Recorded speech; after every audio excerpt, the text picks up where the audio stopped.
Oke, Bismillahirrahmanirrahim. Assalamualaikum warahmatullahi wabarakatuh. The Honorable Professor Dr. Franz Sayogi as our lecturer and all my friends. Thank you so much for joining this meeting.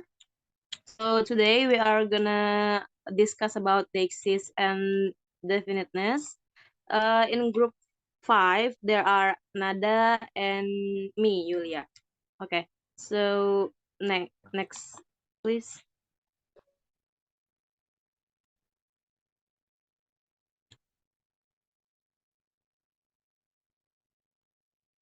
Okay, so they exist.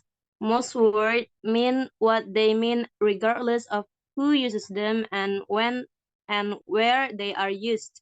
Indeed, this is exactly why words are so useful. Nevertheless, all languages do contain small sets of words whose meanings vary systematically according to who uses them and where and when they are used.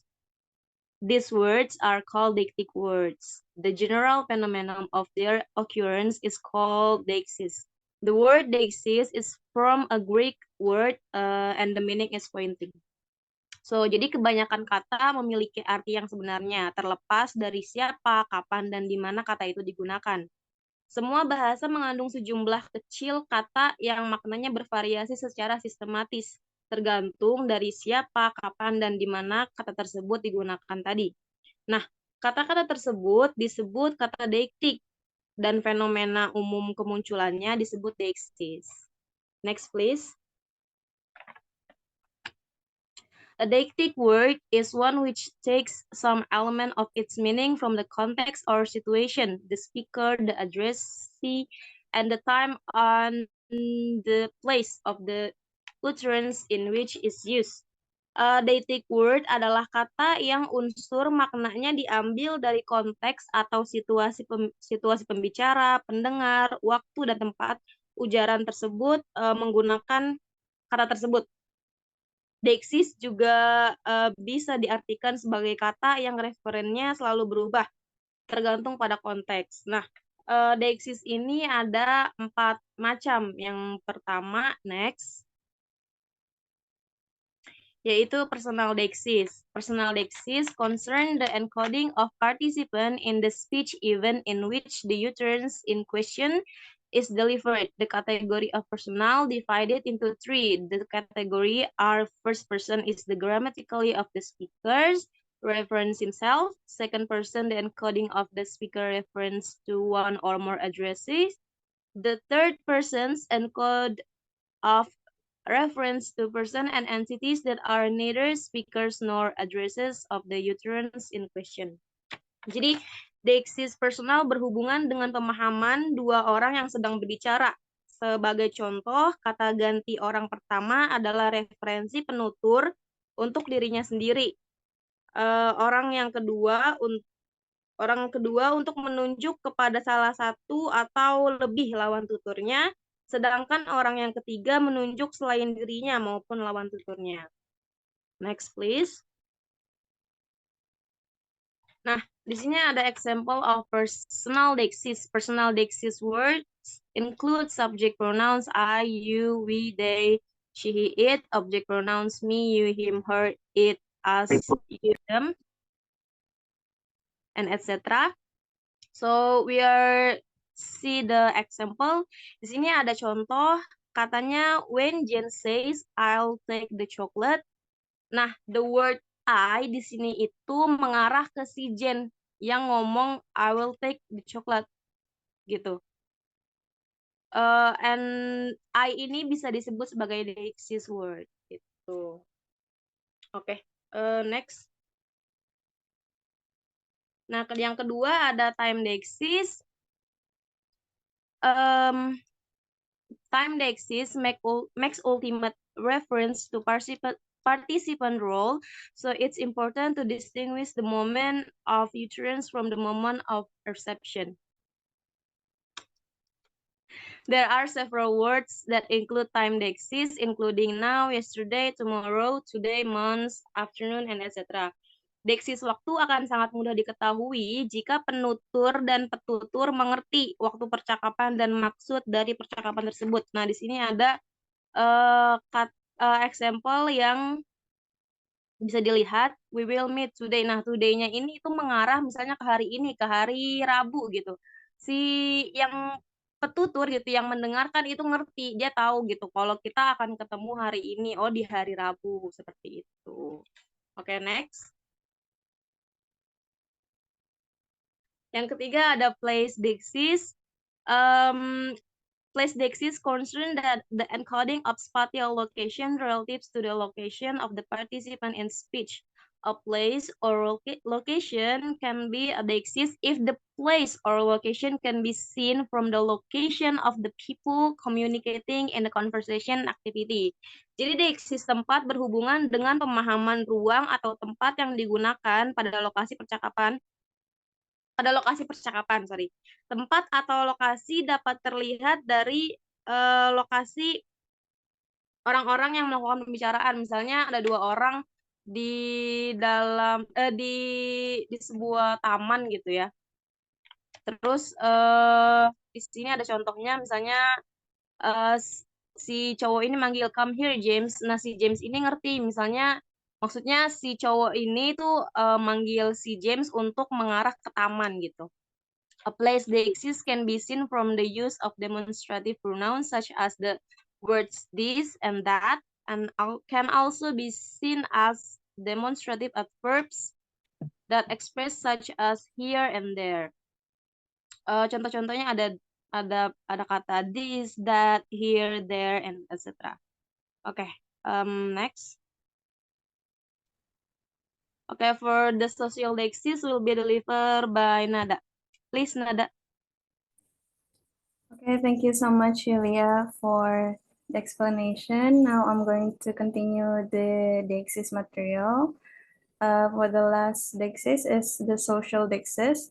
So social Dexis concerns that aspects of sentences which reflect or establish or are determined by certain realities of the social situation in which the speech act occurs. Based on Levinson. Social dexis shows the differences of individuality in each participant's roles, especially the social status between the addressee. Jadi dexis sosial ini menyangkut aspek kalimat yang mencerminkan atau ditentukan oleh sebuah realitas tertentu dari situasi sosial di mana tindak tur itu terjadi, itu menurut Levinson. Nah, desis sosial ini menunjukkan adanya perbedaan individualitas dalam peran masing-masing partisipan, khususnya pada status sosial antar penerima. So, social basis encode the social identities of participants, more precisely role inhibiting participants, or the social link between them, or between one of them and others, and things they refer to. When social dexis is used, polite pronouns and the title of address are used. According to Fillmore, in addition to honorifics, examples of the social dexis encoding the social relationship on the part of the participants in the conversation that are determined. For example, the choice of honorific or polite or intimate or insulting levels. Nah, desis sosial ini mengkodekan identitas sosial para partisipan atau hubungan sosial di antara mereka. Ketika desis sosial digunakan, kata ganti sopan dan gelar itu dapat digunakan. Menurut Fillmore, contoh-contoh desis sosial yang menyandingkan hubungan sosial hubungan sosial peserta tutur percakapan menentukan struktur katanya. Misalnya pilihan tingkat tuturan honorific atau pada tingkatan sopan atau bersifat intim sampai bersifat yang sangat tidak formal. With a direct or indirect relation to the social position or function of participants in the speech event, social dexis refers to the marking of social relationships in linguistic expression. Social dexis is also concerned with the element of sentences that reflect certain social context specific facts. Jadi dengan adanya posisi atau fungsi sosial partisipan dalam sebuah percakapan, deksi sosial itu mengacu pada penandaan hubungan sosial dalam ekspresi linguistik. Deiksis sosial juga berkaitan dengan unsur kalimat yang mencerminkan fakta sebuah konteks sosial tertentu. Nah, di sini ada contohnya dari social deiksis.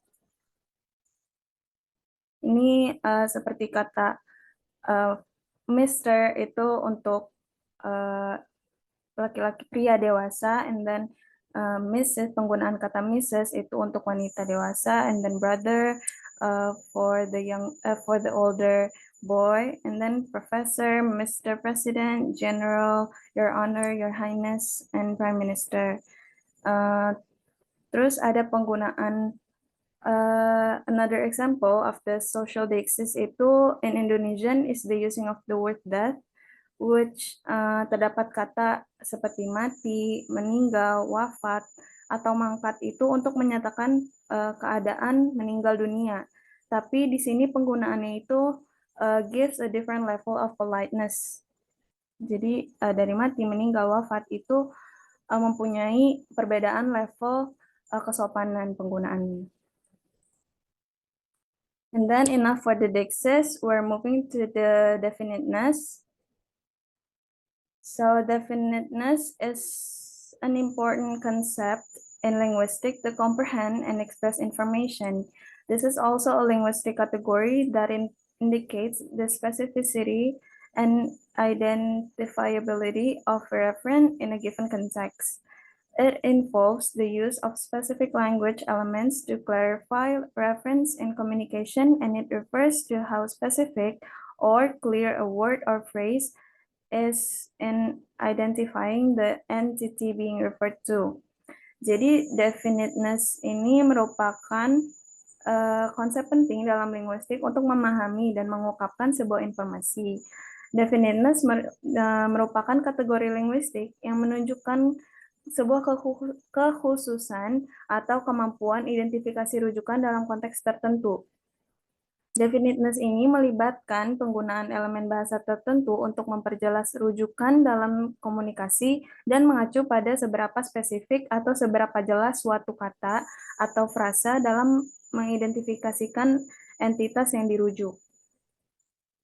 Nah, this is the definiteness examples. Yang pertama itu ada that book is definite.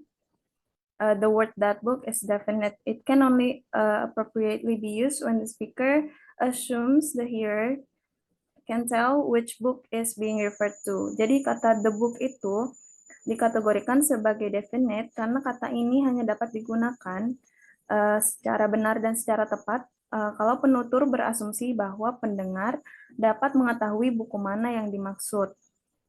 And then the second example in the word she, the personal pronoun she is definite. It can only appropriately be used when the speaker assumes the hearer can tell which person is being referred to. Nah, pada kata ganti she itu juga definite.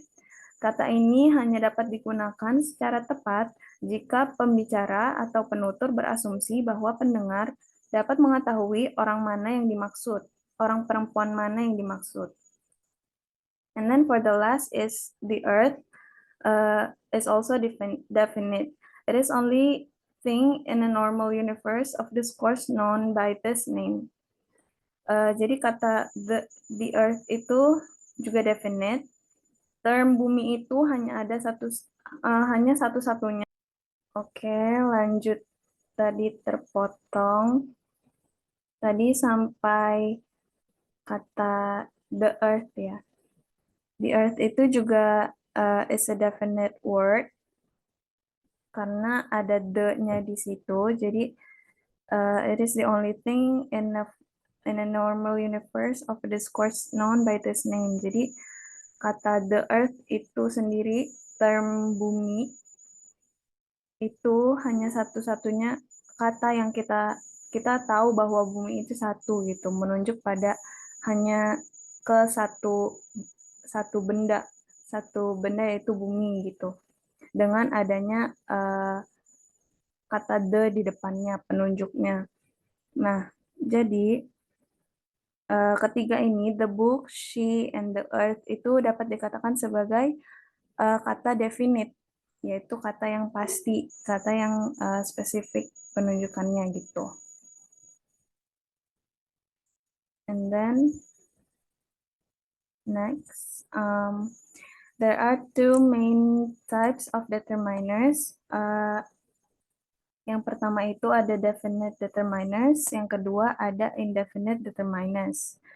The explanation is definite determiners help pinpoint a specific reference and indicate its uniqueness within the context.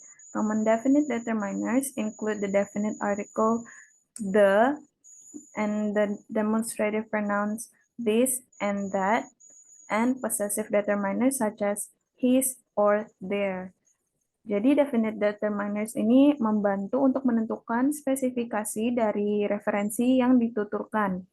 Definite determiners umumnya mencakup kata sandang pasti seperti the, seperti yang tadi contoh di awal, the, this, and that, dan kepemilikan seperti his atau their. On the other hand, indefinite determiners do not refer to a unique or specific entity, leaving the referent more open to interpretation. Examples include the indefinite articles such as like a or an, and quantifiers such as some or many. Jadi indefinite determiners sendiri itu tidak mengacu pada sebuah entitas spesifik atau yang bersifat unik, yang dimana rujukannya lebih terbuka terhadap sebuah interpretasi dari orang yang menerima tutur kata tersebut. Jadi contohnya termasuk indefinite article seperti awalan e atau an, dan bilangan seperti some atau many. Ini ada contohnya seperti yang tadi sudah dijelaskan. Jadi definite and indefinite determiner ini, yang definite ada the, this, atau that, her, atau theirs. Ini the example-nya ada the cat, this book, or that person, her coat, their house. Jadi example-nya ini mengacu pada sebuah yang spesifik. Jadi beda sama yang indefinite determiner. Kayak itu pada a cat atau an apple, terus some books, and then many books, several houses, itu kan tidak mengacu pada sesuatu yang spesifik gitu. Jadi dikatakannya sebagai indefinite determiner. Begitu. And then for the text example, ini ada sebuah teks line 1, line 3. Ini line ya, yang 135 itu line. There was a table set R under a tree in front of the house, and the March Hare and the Hatter were having tea at it. A dormouse was sitting between them, fast asleep, and the other two were using it as a cushion, resting their elbows on it and talking over its head. Very uncomfortable for the dormouse, thought Alice. Only as it's asleep, I suppose it doesn't mind. So the findings here is for the indefinite expression is, as you can see, a table, a tree, and a dormouse. It is begin with the indefinite articles like a, and a. And then for the indefinite expression, the finding is from the word it and the dormouse, and the word the from the word the dormouse. So this passage this passage from Alice in Wonderland is written in a very simple, straightforward narrative style. in which things are introduced into the context by means or indefinite expression, such as a table, a tree, a dormouse, and subsequently referred to with definite expression, like it and the dormouse. This kind of structure is actually only found in the simplest style. More often, authors begin a narrative using a number of definite referring expressions. This stylistic device has the effect of drawing the reader into the narrative fast by giving the impression that the writer and the reader already share a number of contextual assumptions. Jadi teks ini dituliskan menggunakan naratif yang sangat sederhana, di mana segala sesuatunya dimasukkan ke dalam konteks melalui indefinite expression seperti tadi yang sudah disebutkan, a table, a tree, a dormouse, dan selanjutnya dengan definite expression, indefinite expression seperti dalam kata it and the dormouse. Hal ini meningkatkan efek menarik pembaca ke dalam narasi dengan cepat, dengan memberikan kesan bahwa penulis dan pembaca sudah mempunyai sejumlah asumsi kontekstual yang sama.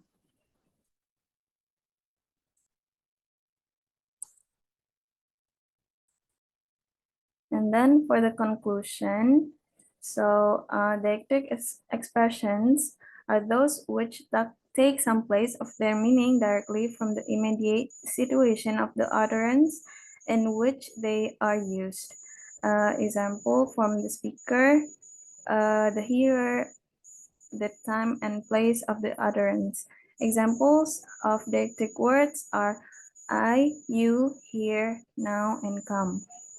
And for the definite and indefinite referring expressions may be more or less appropriate in different contexts, but utterances which differ only in that one contains a definite referring expressions, where the other has an indefinite referring expression, provided these expressions have the same referent and do not differ in truth value.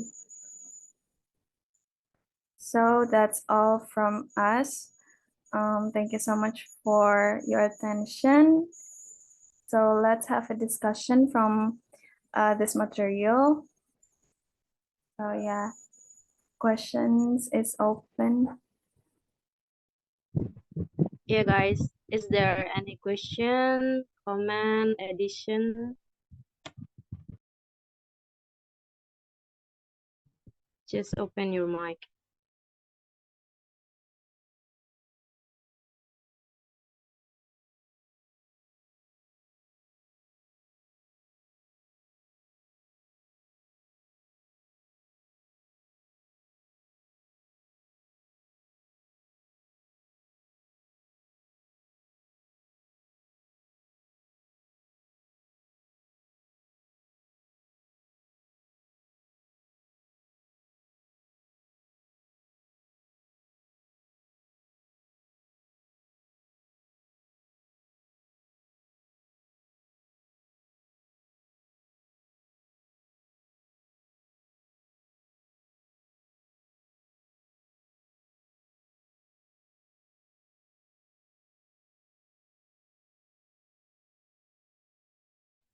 Halo, mau tanya dong. Yeah, Joy. Okay. So, basis itu important in pragmatic. Yeah. Joy, suaranya putus-putus.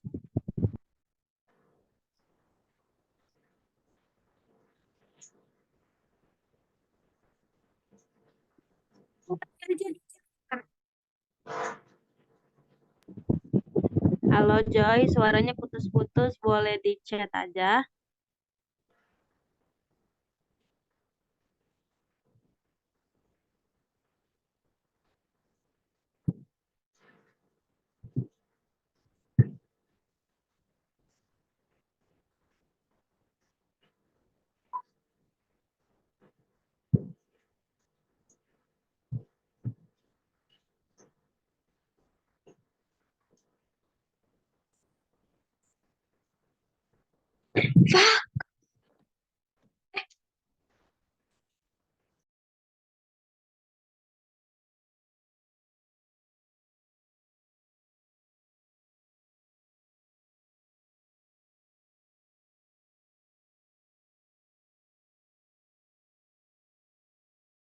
Mau nanya juga.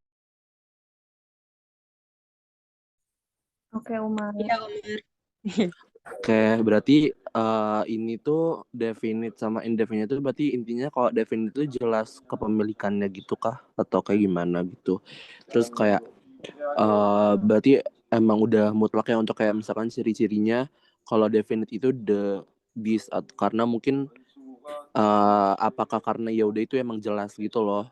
Kan kalau this or that itu kan jelas ya kayak oh kita tahu juga itu yang mana gitu loh. Kalau mungkin juga kayak ya emang objeknya yang subjek yang kita bahas kan kayak gitu juga. Cuman kalau indefinite kan katanya itu atau an atau some itu karena ini ya karena emang belum jelas secara apanya, secara kayak bentuknya atau kayak secara jumlahnya atau kayak gimana gitu deh. Terus berarti kalau untuk contoh apakah tadi maaf banget ya kayak agak kurang ini kan yang there was a table set under itu kan a table sama atrinya itu masuk indefinite karena ada e-nya ya. Berarti kalau yang kayak the march here and the hatter itu berarti definite ya. Karena dia udah jelas gitu ya apa gimana. Gitu deh. Kasih ya. Paham gak ya? Oke, Umar. Oke, jelas, Komar.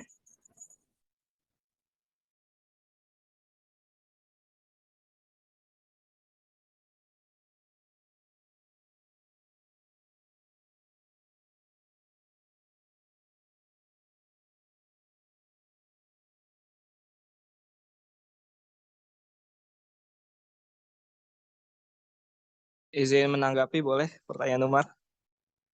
Iya, boleh. Silakan, Rajib. Iya, sebenarnya pertanyaan Umar itu relate sama materi semantik gua di ini di tempo minggu lalu indefinite sama definite. Example-nya gini, kalau indefinite itu biasanya pakai artikel, biasanya pakai an sama the. Nah, an sama the itu kenapa dikategorikan indefinite karena belum jelas si ininya si objek atau subjek yang dimaksud. Contoh begini, the girl in the red hood. Nah, the girlnya ini kan belum ketahuan, si speakernya nggak tahu the girl yang in the red hoodnya siapa. Nah, itu bisa dikategorikan indefinite karena subjek atau objeknya belum jelas. Nah, kalau apa namanya definite itu biasanya proper name, nama tempat sama uh, indefinite yang sudah dideskripsikan lebih lanjut. Misalnya waktu itu waktu kelompok gua ngasih contoh itu kalau nggak salah jangan denger lagi. The man who steal my bag, the man who steal my bag. Orang yang mencuri tasku. Nah ini kan tadinya the man-nya kan kalau misalnya nggak pakai who steal my bag-nya itu indefinite. Tapi kalau misalnya the bag terus dikasih kalimat deskriptif lanjutan, the man who steal my bag, itu dia masuk ke definite karena subjeknya sudah jelas seperti itu. Oh, I see. Berarti intinya yang the itu kan selalu kalau di PPT tadi kan the itu definite. Berarti sebenarnya belum tentu juga ya harus kayak tahu konteksnya dulu. Intinya tuh ini tuh yang bisa menentukan itu tuh konteks dalam si entah teks tersebut atau mungkin ujaran tersebut tuh udah jelas ke arah apa gitu ya, entah subjeknya atau Iya apanya gitu ya. betul betul. Hmm. Makasih, clear.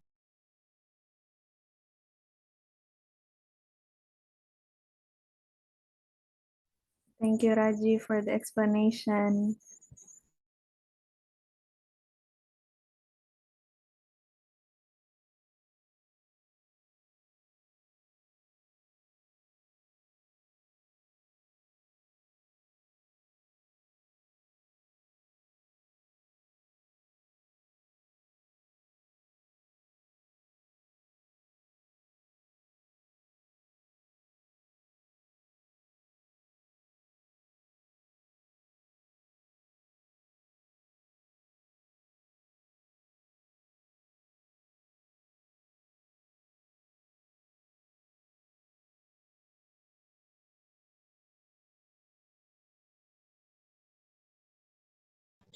Izin menjawab pertanyaannya Joy ya, kenapa Dexis itu penting di dalam pragmatik gitu ya Joy? Menurut sepengetahuan saya, Dexis penting karena untuk membantu orang menafsirkan makna kalimat tertentu berdasarkan konteksnya gitu. Jadi biar orang tahu gitu. Misalnya ada dua orang yang lagi ngobrol gitu. Kalau misalkan kita nggak tahu konteks, salah satu orang itu nggak tahu konteksnya, itu pasti bakalan misunderstand gitu kan. Jadi si Dexis ini tuh eh, apa ya gimana ya help people gitu tuh to understand each other sesuai konteks lah itu intinya. Itu Joy. Ada yang mau nambahin? Silahkan.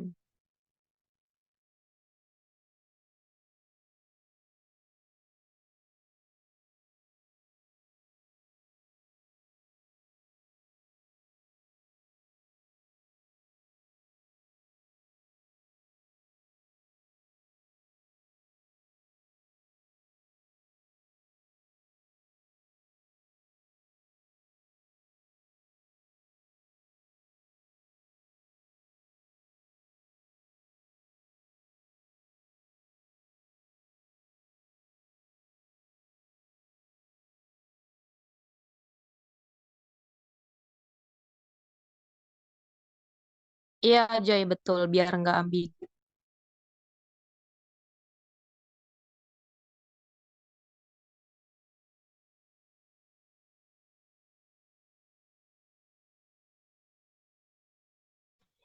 Ini kata Imeh mungkin poinnya berarti indefinite for general things and definite for specific things ya. Nah, kalau dari nada gimana?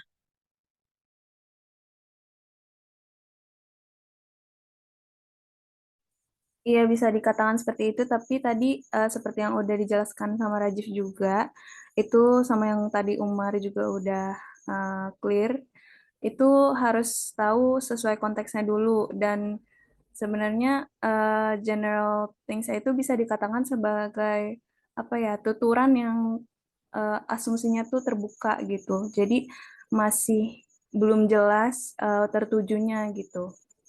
Kalau yang definite determiner itu ya itu udah spesifik gitu. Jadi iya gitu meh. Benar.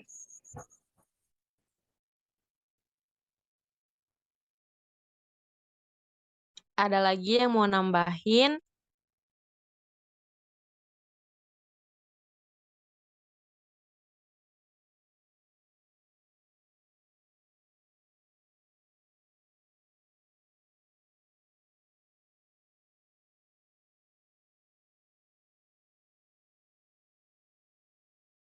Ditunggu sampai jam 2 lewat 13 ya.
Ada lagi yang ingin bertanya atau menambahkan?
Udah 2.15 ya teman-teman dan nggak ada yang mau nanya lagi. Jadi kita akhiri saja presentasi hari ini. Terima kasih banyak yang sudah memperhatikan dan memberi pertanyaan dan juga merespon. Eh, Terima kasih semuanya. Wassalamualaikum warahmatullahi wabarakatuh. Oh ya, jangan lupa mau di SS dulu ya guys, jangan keluar dulu.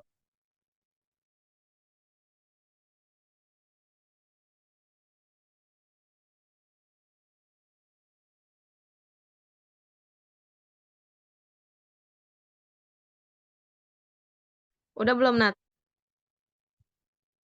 Tunggu, tunggu.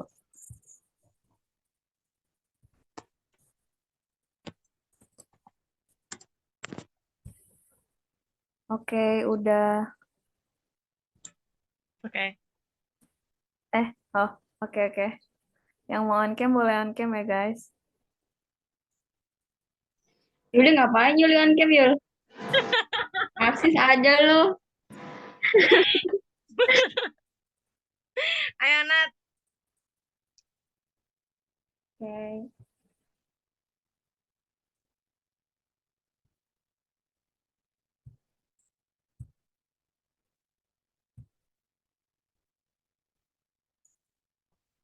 Satu, dua.